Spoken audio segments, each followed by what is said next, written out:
RDC est une et indivisible. Et la population et tout le monde, c'est qu'il faut tout arrêter pour faire face à cette situation. Et que nous ferons de cette terre richement bénie un réel havre de paix, de prospérité et de progrès social.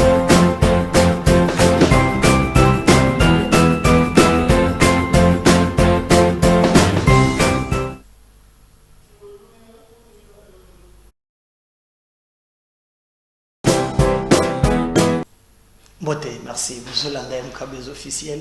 Bon week-end na mabota na bino. Lelo ezali esengo mingi koya liboso ya itando ike. Bozolanda biso na métro. Bozolanda biso na Canada. Bozolanda biso aux États-Unis. Bozolanda biso na Toronto, na Atlanta. Bozolanda biso na Dublin. Vous nous suivez aussi à partir de Paris, na Bordeaux, na Nantes. Bozolanda biso na Lyon. Vous nous suivez aussi à partir de Ukraine. Vous nous suivez aussi na Moscou, connaît pas Poutine. Bozolanda biso na Cameroun, précisément na Douala. Vous nous suivez na Lagos. Vous nous suivez na Zimbabwe, précisément na Harare. Vous nous suivez aussi en Afrique du Sud, président na Bango Azali na Congo Awa Ramaphosa, mais vous nous suivez na Sun City, vous nous suivez na Pretoria, vous nous suivez na Djobour. Congolais nyonso bozolanda biso, merci. Vous nous suivez aussi na Brazzaville et puis à grand prêtre à tous les présidents du monde Sassou Nguesso bato balongo ya lungwa kate bazembele na Paul Biya, prêtre des prêtres Yazaka Kawana. Mais vous nous suivez aussi pas na Kanyika Nyo Munchoncho nani Kagame muto muke to lokola le kambu mususu mutema mabe wana et pas tatoyo. Vous nous suivez aussi na Bunagana. Tokozo Bunagana kala mingi te. Bemba lobi pusula ya rega lubilu nono ante chongo macha mwambo donc blague te toko récupérer. Bako sabina te. Tokozo Bunagana. Vous nous suivez précisément na Rutshuru, na Kibumba. Vous nous suivez na Masisi, na Beni, na Rumangabo, na Tchanzu. Vous nous suivez na Goma. Merci. Kisangani na pesu bino mbote na bosale binote. Merci na confiance, fidélité mo pesi MK Bez officiel. Boza est belé partout à travers le monde. Retenez que toko sale bino mosala dans des conditions acceptables par tous. Na lobaki na Tongo, tolinga Congo. Degré bato balingi mbongo taneto bana oyo, ba tiktokers, ba femme battante. Il paraît moi na moko sumo kwa ba rabisanga suki ba vidéo na yeso kindenge nini ba bimisi yango metango bazo benda ye fota la liri ya batu ba do muntu asali crime bino mozo mona crime te misuka gaboyi fallait bazo bino ngolona tabarin ari pirata pata moko ndandi témoignage ya moko balobi azalaki na rotana bango pe bayaki na rotana moko alungo na bango sombele biso de Castel ye patani nde balataki mukuse wana nyonso libanda sombi de Castel bana bazo bougete oya bawo bazo ngala bato barin wana pan akotaka na mutuka na ye kende bo tu nous laisses comme ça on peut partir na muninga na ye babandi ko kende o non entre comme ça ben soke na ye alobi o akotaka na mutuka boy petito na zozela te simba ye partout mouvement nyonso pas moyen talande nzamba lingaka ye tango peta zo simba mouvement linga sala mouvement o pe amemi na mouvement ayoka kaka moko azui téléphone o esimbi tozo ya na ye alobi ayoki référence lobi nini esimbi alobi bokita allez longolo na mouvement bokita nde bakiti après 3 jours ayoki ba publier bana wana mbango wana balingi bakende na ye. Vous comprenez un peu bino bano mibale bolingi mouvement, trop de mouvement, mais tala mouvement ninge memisaye bato balobaki o bazoteka barente tout ça nana vidéo moko bazotanga général moko bokolanda général batangi ye balobi général asombaka barin ya FARDC soki ndenge nini mais malgré ya wangani boko yo kango nana ngo na émission mokolo le boko landa nana ngo général wana balakisi ye wana na kolakisa bino ba magistrat na kusimba makambo na bino tokobeta masolo na émission lelo bandeko na ngai pe ensemble avec vous boyeba aussi que sans mâcher les mots moi maloba des sons de cloches et côté une église catholique au moment où ambongo na chole bango bazozela ba audité comment avec une fichier électoral monseigneur Utembi président ya Senko hier azo partager maloba ndenge moko na bangote donc Utembi azano lengana asika ya komona makam bokolanda ngo na émission ya lelo bokolanda pe bande konangai Salomo Kalonda qu'est-ce que se fait na niveau ya makala ba avocat na ye ba se prononcer pe na o bango bazomona ki ezali ya mabe bokolanda ngo na émission Yalelo. Godem Poi, il appartient au passé. Il appartient au passé. Notre sapeur d'État, il a été destitué. Naba député, Boko Olanda Yangope, na émission. Alors, j'attends Ngobila Aboyi, à lobby, pas question. Il y a comme on a kermesse na limité. Limité d'Aboyi. Donc, Barocha Nangaba. Hein? Bagotia Nangab, donc le président de la commission électorale nationale de Denis Kadima invité en tant que panéliste au forum des parties prenantes au processus 2023-2024 organisé au chapiteau du Pullman a intervenu à la clôture du jeudi 6 juillet 2023 et d'ailleurs dans cette intervention où Denis Kadima a intervenu, c'est que secrétaire général est parti à Fayoul Kitoko Devos, à Takaki, à Lobaki, Talabino Bozali, Bakasaye, Boinaboy. Et j'ai senti comment Kadima répondre à Namoutem passe. Alors, Ezo Salabino passe pour qu'on ait Kadima. Alors, il a abondé la Kinzambete. C'est Dieu qui l'a voulu. Alors il faut bon juger Ngaina Moussala. Malobo ya yebisaki Devos et Kitoko bien que en tout cas bango nzela ya tribalisme nde bango ba poni. Le président de la République, je crois qu'il va intervenir lelo à partir il y a 19h ils en a RTNC ako mema kozala ndenge nini comment batu bakozala très bien. Alors cette interview vous avez un journaliste mokomi baye misato en tout cas jusque là nan ba pesibiso format ndenge nini et président akolebelango mais balobi président kolbana 19h alelo kike mulumba vienanga umela ki fort via koma kampiaka na FPI akotaba nyongo babotola pale akangaka kamutema il vient d'être nommé na président ya conseil d'administration ya RVA vie vraiment à moi souffle pour ata bien nanga Bertrand Ewanga ba nommé PCA ya Congo Airways le pays est classé dans avion moko sokomi ba levier bundaka ça vie à moi na mobali kaka ndenge wana. Alors ba FARDC baza déterminé ya ko récupérer Bunagana pour na bango pas question ya ko tikela lisusu Kagame na batunaye mabele na biso na forces armées baza déterminé balobi na mikolezo ya esengeli ba récupérer yango. Na première émission to yebisaki bino que Frank Diongo parti na ye lobi ke azaliko mi retrouver entre la vie et la mort. On ne sait pas pourquoi, mais balobi azobela makasi.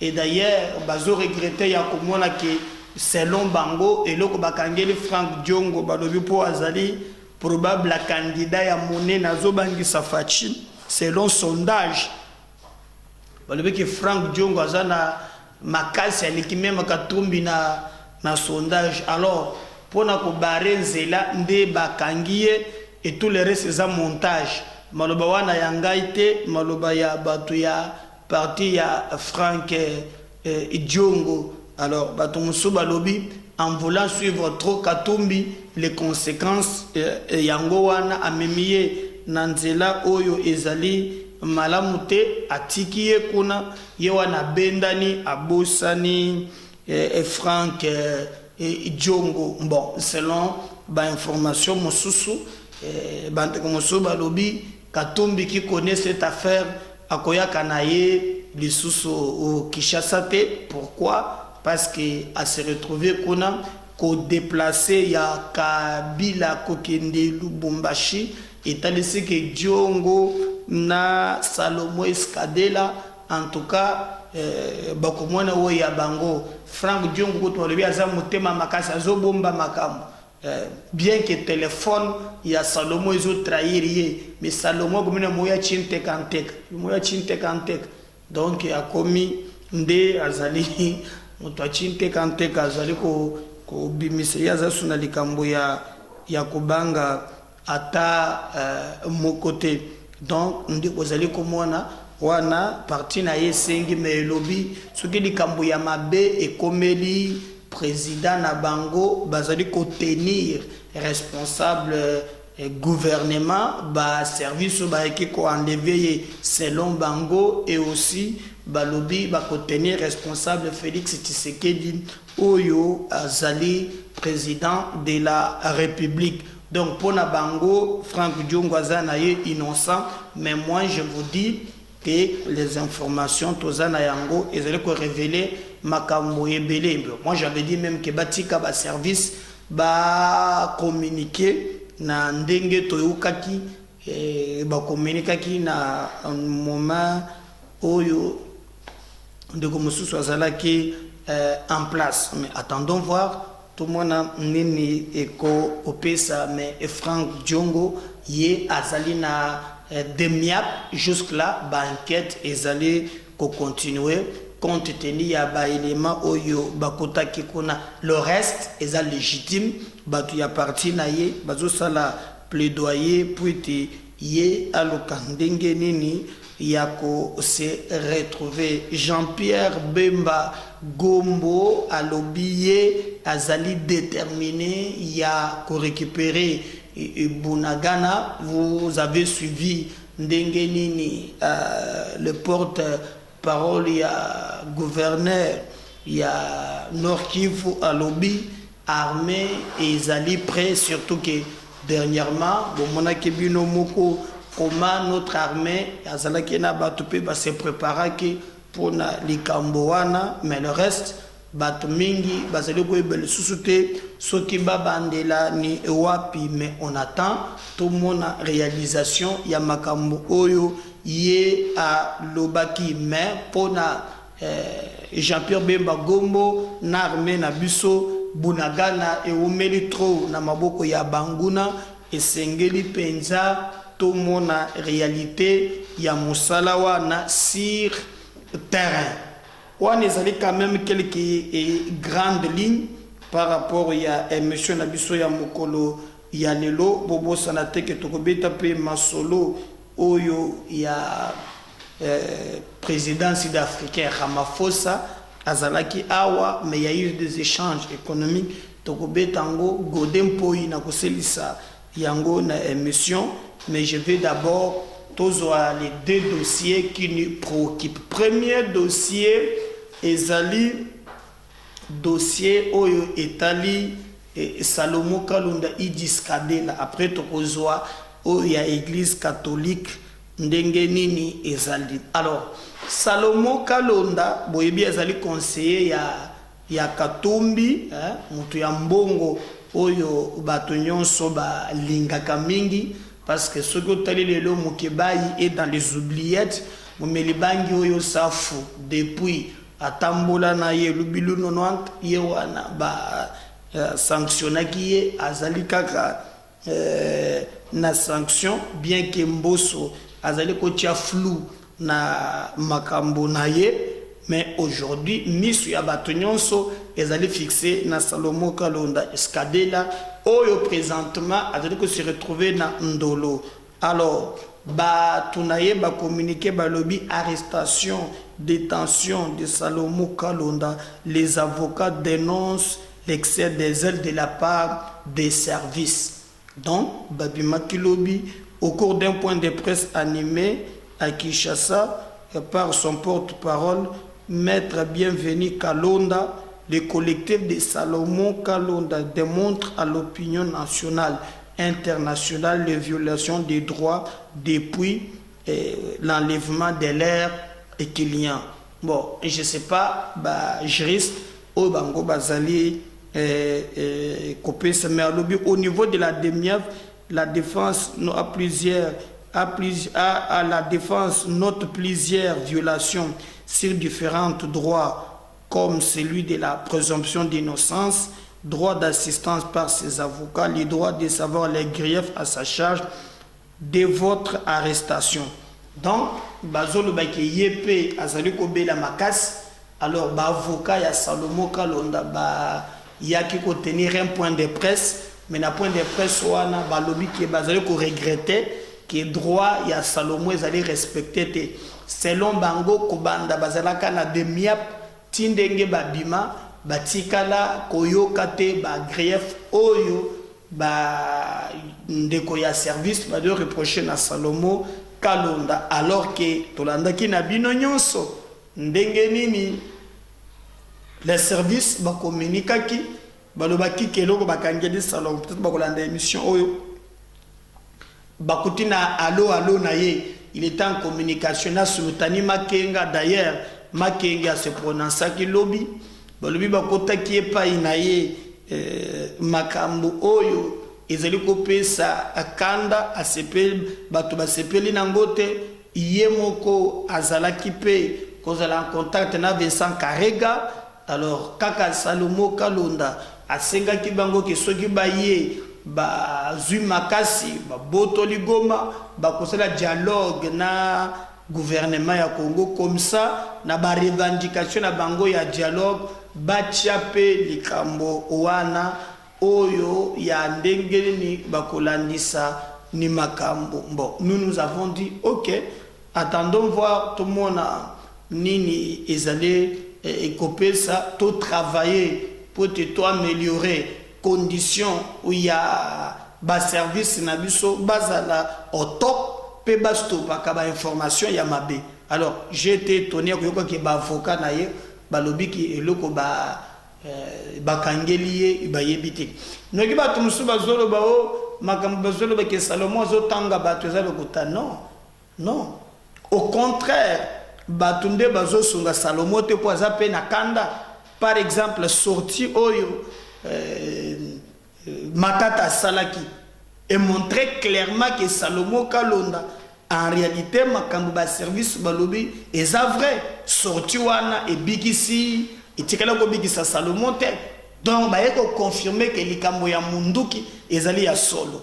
Mais là où les bas blessent ezali biloko bakutaki na chombo na ye, mais comment ba avocat ba ko tenir un point de presse juste pour distraire l'opinion. Franck Djongo, les lois Zaliwada. Vous pensez que les services, Bafanda kaka opposant, baza ebele, basala bango le côté, bakanga Salomon nani? Non, yangu sous roche. C'est que le boye ba yango. Et ba service, bazola ndele le kambu moko na moko pour te trouver solution. Oyo bango ba lobi ke nya rien, bango moko ba yebi pe. Il y a solo makambo Salomo asali. J'ai posé la question. Bavoka wana bakolanda ngai. Rencontre au Kabila ke sala na Lubumbashi. C'est là qui rencontre faut salima ao. Yango monaki katumbi alobaki ke ache ba valise na ye na Kinshasa akoumele poda tango molai. Est-ce que vous pensez c'est par plaisir que Katumbi akatina yo voyage à Zongi Lubumbashi? Et depuis lors, si ça des événements, meeting à Sainte-Thérèse, comme on a dit, est-ce que vous l'avez vu venir? Ça ne vous dit pas quelque chose. Mais les gens s'embrouillent. Les gens s'embrouillent. Donc, botika ko distraire bat makambo ezali, mais biso totiki nde ba service ya mboka na biso et communiquer pour toyer ba vérité. Le reste ezali distraction, il y a mauvais goût, le reste ezali tâtonnement, au biso tozali nango besoin te. Ce que nous nous demandons ezali ya kosenga ke batu bayeba ke mboka na biso ezana batu o balingi élection te, ezana batu o baza ba congolais te, mais baza déterminé batia Congo na moto. Tant que bango ba kozalaka ba candidat te, esengeli Congo epela moto, esengeli Congo ebeba pona ba intérêt na bango. Mais moi je demanderai na bande konangai bango nyonso o ba monike bakoli ambongo bali ambongo. Je suis d'accord avec vous, mais boyeba que le Congo est plus important qui ba intérêt na bino ya mike wana. Donc ce qui Salomo azali asi atangi Frank Diongo atangi pe moto mususu, mais les éléments bazui na ba téléphone potango bakangaki na 4 téléphones, il faut boyeba yango mi balezalaki ya Katumbi mi balezalaki ya Yemoko. Mais comme si prenaki était azwa kita ya kolongola biloko te. Ne pensez pas que Katumbi azwa la kichiste pour l'unité, mais parce qu'il y a eu quelque chose oyo ezali clarté. Et pour le moment même quand je vous dis dans cette émission Kabila oyo ba invitaki azana ye qu'on a besoin de réfléchir comment ba kokaki ko sala. Mais baza desi de telle façon que ba info mingi et futaka et que bango ba comprennent devons nous battre. Et d'ailleurs vous avez même entendu l'alerta qui opinion soit disant oh balengi baboma Joseph Kabila et Simbite. Maintenant cette fois-ci ezalaki o esengeli ba mema ceux qui mututel boyena boy, en tout cas ezali makambo ya passe. Mais toloka ndenge nini tokoki ko sala pour te totambwisa mboka na biso dans des conditions acceptable et par tous, tout en Bussamboka Nabiso, afin que Batunyonso, Bayeba Solo, Ezali, Ewapi, Moussala, Ya Congo, Ezali, que Mboka Nabiso Fuluka, mais malheureusement, il y a tout un ennemi à Congo, Bayebaza partout, Bango ba gérer pour te battre Mboka Nabiso à genoux. Et nous pensons que ce n'est pas correct. Le Congo est plus important que l'intérêt Nabiso. Il y a Mickey et Mickey. Attendons voir, parce que je crois que d'un moment à l'autre, le service se prononceront. Nao est allé, Frank Diongo, mais je peux vous dire, sans mâcher les mots, que le service Nabiso, Bako Kangamuntu Pambate, il y a des éléments où il y a des même communiqué, parti à Frank Diongo Basali, Tiga Basala Kakapois Kazali, leader na bango, mais au fond bayebiki et y a un sur roche et que batebele balinga qui bapeli sa moto na mboka na biso. Dieu par son amour il n'a pas permis que les Cambouanes se la sinon pas et linga qui est là très grave pour te bande comme soso ba comprendre et sika tokomi mokolo ya lelo. Mais le dossier aussi et sengeli bo retenir ezali dossier il y a église catholique. Contrairement ndenge to mesani ko yoka ambongo, ndenge to mesani ko yoka shole, ndenge to baniko mikolo ya vedette ezali fligence muteba oyo bazali kolobela makambo mingi contre Fachi bazu position pour Katumbi. Si vous regardez très bien dernière communication il y a Chole ye azo senga que avant élection et Salema malamba fongola fichier wana babenga ba expert musus ba ko auditer. Alors si vous suivez les discours na bao bazanga bazo presque même discours moni donc pour naie processus électoral et ko avancer te ndenge. Alors Fligence Muteba ye attaquer pouvoir. Il non seulement attaqué le pouvoir, mais il a même tenu des propos envers d'autres confessions religieuses en les traitant même de charlatans. Et vous avez suivi réaction, il y a Lambert Mende quand même, mais qui le vrai charlatan, ils ont béyé. À Mbongo, n'en parlons pas, à Mimeki ba évêque, nyonso presque, bakenda kakuna, makamunyo suya malamu, ezali be katumbi. Asotu nata katumbi teke Mbongo ya zowe de la wana, azu yango wapi. Non. Mais il y a quelqu'un quand même, où il y a bimi na logique na bango. Kombo ne ye Monseigneur Utembi, yé mtali président Senko. Pona ye na mikolo tikali muke, Monseigneur Utembi, yé a lobby élection et Salem. Mais au moins il a demandé au peuple quelque chose. A lobby et sengeli peuple, à la compétence, à le profil Yamutu, à la primauté morale. Oui. Parce que sans cette probité morale, on peut mener des immoraux en politique. Et les conséquences, boyebi. Alors, bibota la bateau va gérer bien en tous les niveaux. Donc, à mettre un point de vue, même à terre qui est la contre, peut-être avec Zokamba, mais il a aussi dit dans l'opposition. Dans cette désopposition, il y a un problème.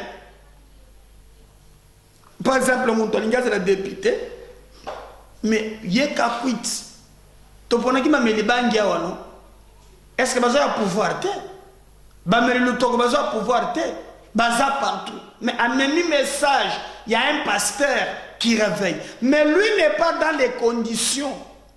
Oyo ba chole na ba frigance na ba mbongo baza nango te.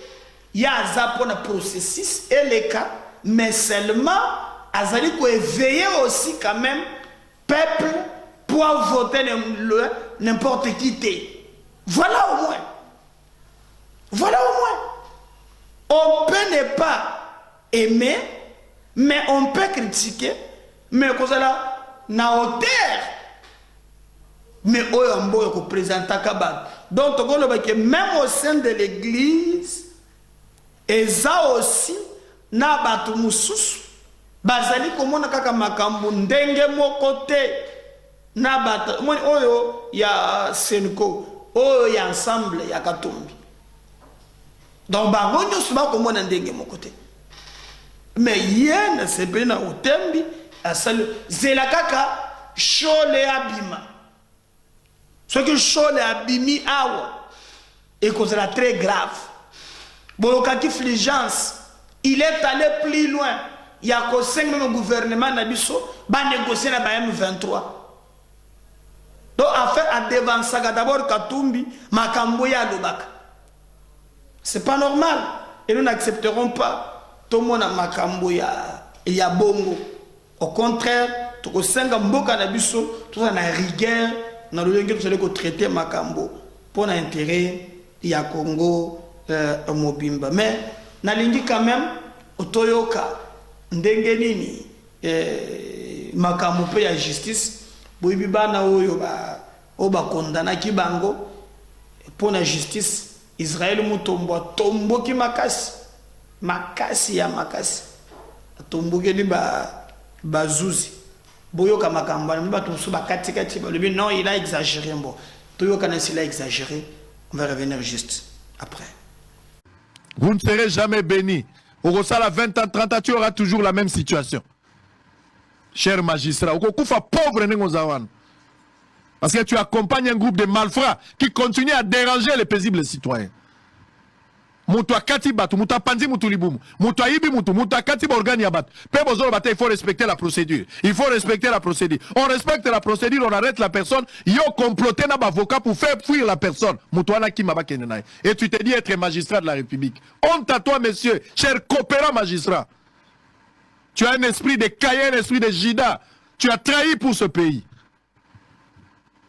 N'importe quoi. Cher magistrat, un coopérant, un magistrat qu'on minimise, qu'on peut acheter facilement dans un marché, un supermarché. Moussa Lozo Sala, les gens ça qui ont confiance, il y a peuple. Mais bon, baby si misala, valeur, ils ont même pas, osons valoir même pas valeur, il y a canard boiteux. Un magistrat, un magistrat. Il y a des magistrats qui se respectent. Mais Baza Poignet à Moukié. Félicitations à ceux qui se respectent.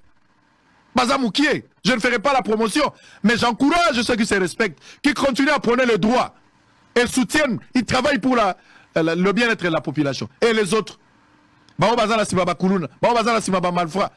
Les gens qui ont un dossier, tout le monde matin la justice, Abani peut procédure normale, peut gagner la souka. Il faut avoir de l'argent, il faut avoir des soutiens. Mais où est l'honnêteté intellectuelle, cher magistrat? Qui vous a ensorcelé? Magistrat, je suis magistrat, je suis magistrat, je suis magistrat. Mais regarde ce qui se passe chez toi. Tes enfants vont payer, ta femme va payer. Toi-même, tu payeras ça. D'une manière ou d'une autre. Batubasa lui a confiance. Attends Zanzibar, Batekaka Batuboyete. Attends Zanzibar, les Araki Boyete. Attends la Gambela Babel et la Kelamba Boyete. Shaira Kalanda Zoe Bisabino. Et Zalaka Boyete. Même quand tu as raison, tu vas au parquet. On a moins de chances de gagner le dossier. Alors que tu es dans le bon. Parce qu'il y a des coups bas de magistrats en complicité avec certains réseaux. Des criminels. Honte à vous. Vous devez revenir à la raison. Vous devez changer. Mettez vos vies en ordre, chers magistrats. Ceux qui travaillent dans le bon, tant mieux. Je vous encourage. Et Dieu vous bénira, il continuera à le faire.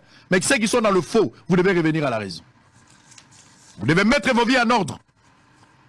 Cher magistrat, je suis magistrat, ça fait 10 ans. Qu'est-ce qu'on peut retenir de toi pendant 15 ans, 20 ans, 30 ans que tu as fait? À part ma forfait, aux autres accompagner ma criminel. Et tu en es conscient, tu es fier de ça. Voilà, je crois qu'on a Bolandi, mais moi je crois qu'il a raison, non? Il a raison. Parce que lorsque vous allez regarder, par exemple, le même bateau, Bengi va député. Ba auto ponipote, ba salamoussala ya pep.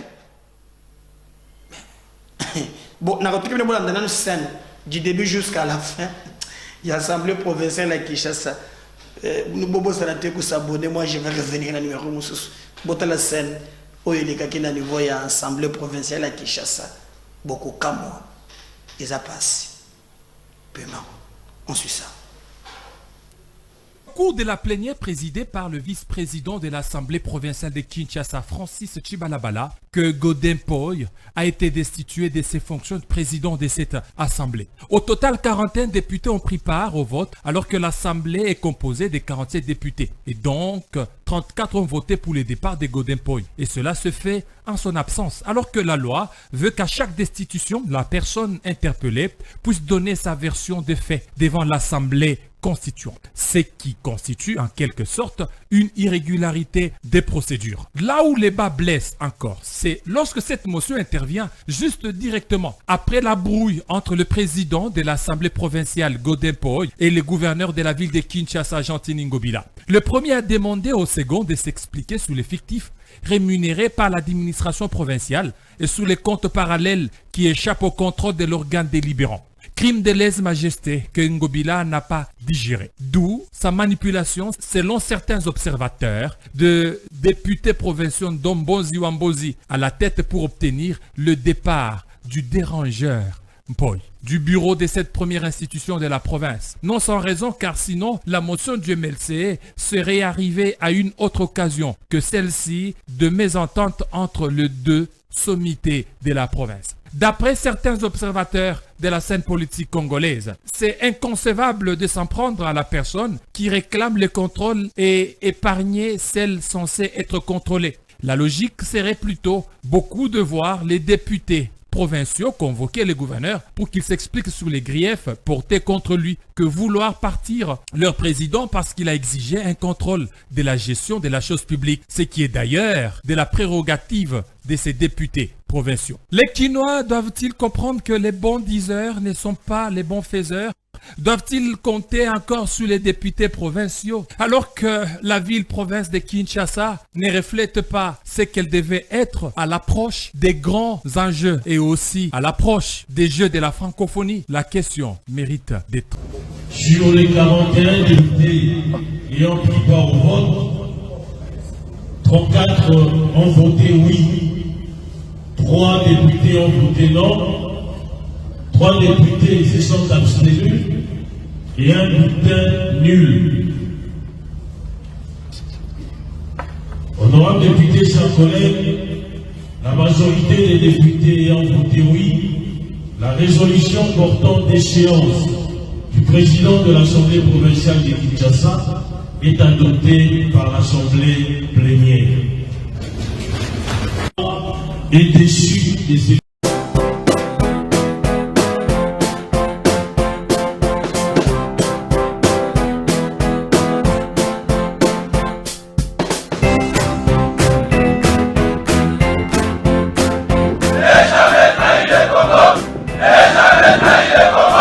La RDC est une et indivisible. Et la population répondante, c'est qu'il faut tout arrêter pour faire face à cette situation. Et que nous ferons de cette terre richement bénie un réel havre de paix, de prospérité et de progrès social.